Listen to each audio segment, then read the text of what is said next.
Ja, Mílós, þetta rosalega góðan fyrir áleik á þetta niður í seinni. Hvað fannst þér gerast þarna? Það datt ekki þannig síðan niður. Við mistum aðeins miðsvæði í 15 mínútur og þeir refsa okkur, skora 2 flott mark og við bragðum stilla í bæði tilfellum, en annars við sköpum nóg færi til að vinna þennan leik og þeir skapa 2 færi, ég get ekki kalla færi, skotfæri af 25 metra, en hann afgreiði það vel og þeir vinna leik. Sérstaklega í fyrir áleik, við vilja koma með starra forskot inn í hálfleikin?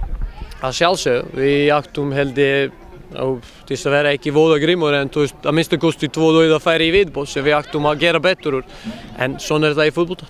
Ég spyrir út í skiptingu sem hann gerir hálfleik, Stebbi fór út af og Halldór inn, hvað var svona pælingi með henni?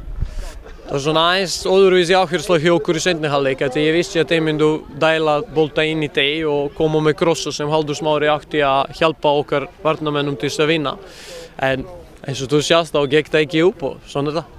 Tekur sérst eitthvað á sjálfa þig þá? Já, ég tek alltaf á allt á sjálfa mig og eins og ég segi, það má alveg skrifa á mig, en svona er það.